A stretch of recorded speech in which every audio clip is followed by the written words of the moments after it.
Layer पे layer, layer पे layer, layer पे लेयर मिलता है मिलाद, पर बिरयानी नहीं मिलता।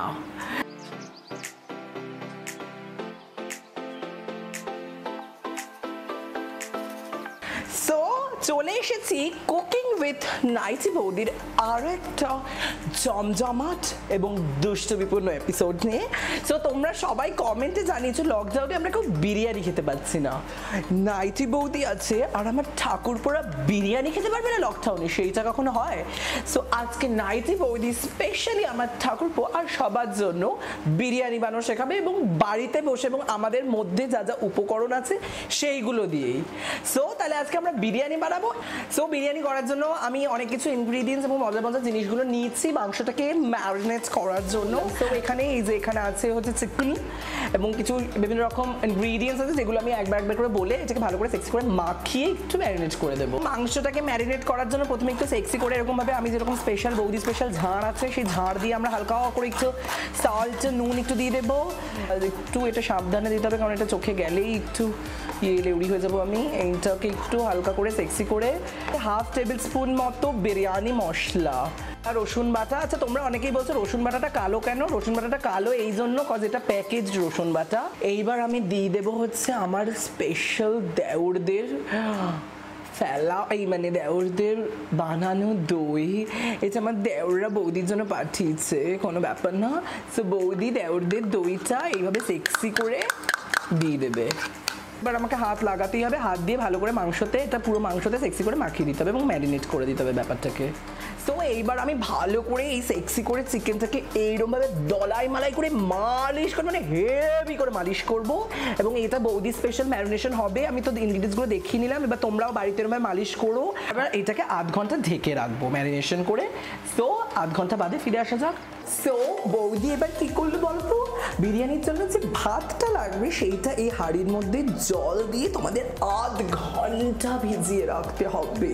সো আধ ঘন্টা ভেজানো হয়ে গেছে। তো বৌদি স্পেশাল চিকেন বিরিয়ানি বানাতে চলুন বিরিয়ানির চালটা আগে একটু হালকা করে ফুটিয়ে সিদ্ধ করে সেক্সি করে নিই।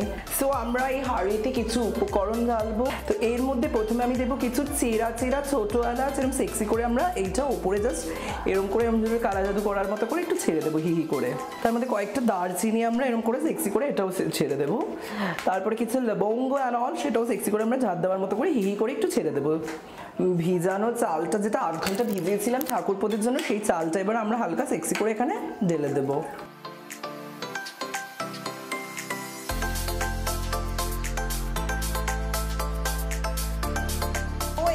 চালটা হয়ে গেছে, বাট আমি একটু হালকা টিপে দেখবো, কিন্তু আমার গরম লাগে বলে আমি দেখেই বুঝে গেছি। কিন্তু বৌদি স্পেশাল বিরিয়ানিতে আপনারা কিন্তু যে চালটা হবে দেখে নিন একবার, চালটা একটু দেখি। এই চালটা কিন্তু আপনি পুরোপুরি সিদ্ধ করবেন না, 90% মতো করবেন, কারণ পুরোপুরি সিদ্ধ করতে হয় না, ঠিক আছে ব্যাপারটা। এই আমাদের ভাতের মাড় গালা এই মানে মাড় গালা হয়ে গেছে। সো দেখুন কিরকম সেক্সি করে হয়েছে। ব্যাপারটা বেশি সিদ্ধ করবেন না আপনারা, বেশি করবেন না, কারণ বৌদি স্পেশাল বিরিয়ানি তো এইটার মধ্যে আমি একটু ঘি একটু নিয়ে নেব। কি নিয়ে নেবো আমরা? ঘি। তো সেখানে ঘিটা নেবেন, ঘিটা নিয়ে এখানে একটু হালকা করে সেক্সি করে একটু ছড়িয়ে দেবেন এখানে।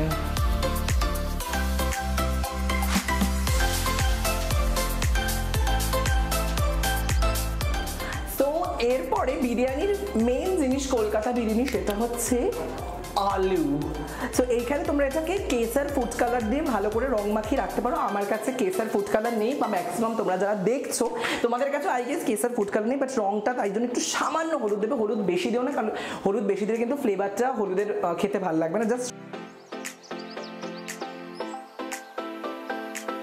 সো এইবার কড়াইতে আমরা একটু তেল দিয়ে, বাবা যে নাকি রান্না করে রোখে না সেই বৌদি আজকে দেওরদের জন্য কত করছে। আমরা এখানে তেলটা দিয়ে হালকা করে ভাজবো। কড়াইতে তেল গরম হয়ে গেছে, আমরা এবার এখানে পেঁয়াজটা ঢেলে দেবো হালকা করে, দারুণ করে।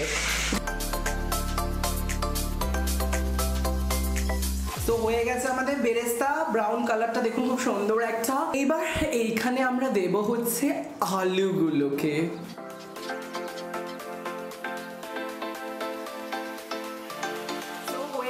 আমাদের আমাদের সেক্সি করে আলুটা ভাজা আধ ঘন্টা হয়ে গেছে। তো এবার আমরা এখানে মাংসটা যেটা করে রেখেছিলাম ম্যারিনেট করে দেখিয়ে দিচ্ছি। সেক্সি করে এই যে ম্যারিনেট করা মাংসটা এইবার আমরা এখানে হালকা করে ছেড়ে দেবো। মাংসটা আমাদের অলমোস্ট হয়ে গেছে। তো এইবার এই সেক্সি করে মাংসটাকে এবার আমরা এটাকে নামিয়ে দেবো হালকা করে। ঠিক আছে, দেখে নাও। সো এইবার হচ্ছে সব থেকে ইম্পর্টেন্ট জিনিস, দ্যাট ইজ বিরিয়ানি। लेयर पे लेयर, लेयर पे लेयर, लेयर पे लेयर मिलता है मिलाद, पर बिरयानी नहीं मिलता। সো এইবার মেন সব থেকে বিরিয়ানি যে সেটা হচ্ছে লেয়ারিংটা। সো লেয়ারিংটা দেখানোর আগে আমি একটা স্পেশাল জিনিস তোমাদের দেখে নিচ্ছি। এইটা লাগবে, এটা কিভাবে বানানো হয় দিতে হবে সেই জিনিসটা তোমরা একটু জাস্ট দেখে নাও। তো এইখানে আমি নিয়েছি হচ্ছে দুধে হাফ কাপ মতো দুধে কেশর নিয়েছি বেশ অনেকটা পরিমাণে, এই হলুদ করে এটা কিছুক্ষণ ভিজিয়ে রেখেছি। এইটা আমাদের খুব ইম্পর্টেন্ট। এরপরে আমরা এখানে দেবো হচ্ছে একটু কেওড়ার জল। সো প্রথমে হাঁড়িটা দেখতে পাচ্ছ, এখানে অ্যালুমিনিয়াম ফয়েল যদি তোমাদের কাছে থাকে তাহলে বুলিয়ে দিতে পারো, বুলিয়ে রেখে দিতে পারো। যদি না থাকে তাহলে এমনি করো, যেমন আমার নেই, কারণ একটু লেগে থাকতে পারে নিচটা, তাই জন্য। সো এইবার এখানে আমরা তেজপাতা দেব, আলুটা আমরা এখানে দিয়ে দেব। সো তারপরে এখানে আমরা কিছু মাংস সেক্সি করে ঢেলে দেবো।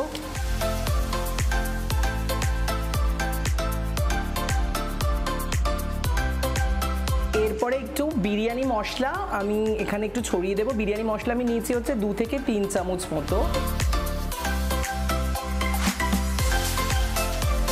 তারপরে এখানে একটু হালকা আমরা বেরেস্তা যেটা ভেজেছিলাম ওই বেরেস্তাটা,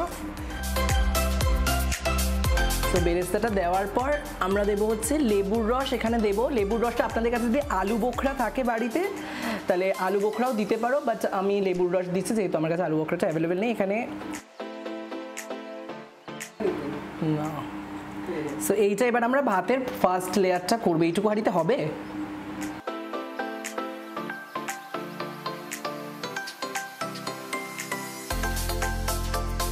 আর একটু আরেকটা লেয়ারে বাকি চিকেন যে কটা আছে সে কটা আমরা দিয়ে দেবো।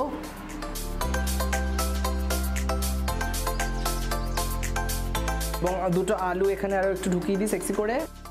এরপর আবার একটু বিরিয়ানি মশলা।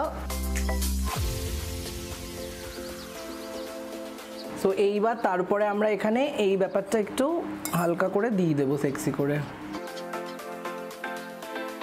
তারপরে আবার আমার একটা ভাতের লেয়ার আবার আরেকটা দিয়ে দেবো।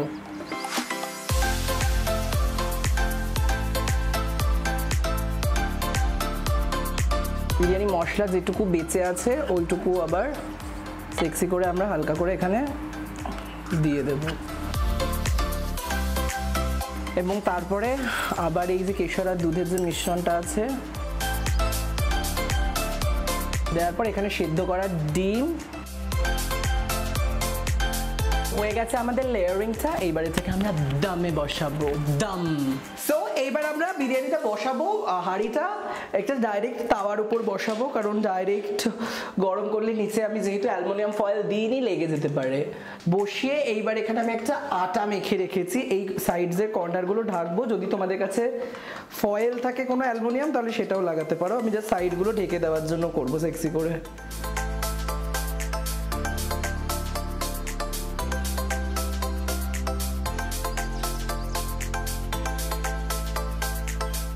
বডি করছে। তো এইবার লেয়ারটা দেখেছো কত সুন্দর করে করেছি আমি। ক্যামেরাটা কাটানোর পর আবার আমাকে খুলে করতে হয়েছে কারণ ওটা মোটা হয়ে গেছিল। এইবারে একটা ভারী সেক্সি করে জাম দেওয়ার মতো এখানে আমরা চাপা দিয়ে দেবো যাতে এটা একটু হুতু হিহিটা না হয়। তো এখানে দেখতে পাচ্ছ কিরমভাবে রেখেছি আমরা, এইভাবে তাওয়ার উপরে 8 থেকে 40 মিনিট রেখো। ঠিক আছে, চলো। তো এইটা এবার সেক্সি করে আমাদের খুলতে হবে। নিচে পড়বে ঠাকুর রঘুবীর। দারুণ একটা গন্ধ বেরিয়েছে, পুরো বিরিয়ানি বিরিয়ানি গন্ধ। এবার একটু জাস্ট এটাকে আমার নাড়িয়ে নিতে হবে। এটা আটা দিয়েছি, এটা দিয়ে আমরা দেবো না, অন্য একটা চামচ দিয়ে নাড়িয়ে নিচ্ছি।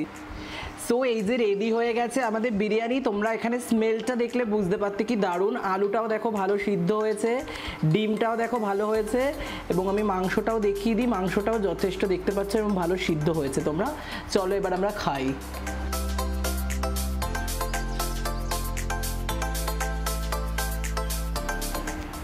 স্বর্গ গাইস, বিরিয়ানি যারা লাভার আছো তাদের জন্য স্বর্গ। সো তোমাদেরকে বলছি যারা যারা লকডাউনে বিরিয়ানি খেতে পারছো না, প্লিজ বাড়িতে বাড়িয়ে ট্রাই করো। রেস্টুরেন্ট থেকে বেটার বিরিয়ানি তোমরা পাবে, and it's really tasty and amazing. So ঠাকুরপুররা তোমাদের জন্য বানিয়েছি, বাড়িতে বসে ট্রাই করো। আর হ্যাঁ, অবশ্যই কুকিং উইথ নাইটি বৌদির পরবর্তী এপিসোডে আমি কী রেসিপি তোমাদের সাথে একটু মজার চলে শেখাবো, কমেন্টস করে জানাতে ভুলো না। তো আজকের মধ্যে ভাই, আমি এখন আমার ভালোবাসার সাথে থাকবো, টাইম কাটাবো। Bye bye bye bye bye.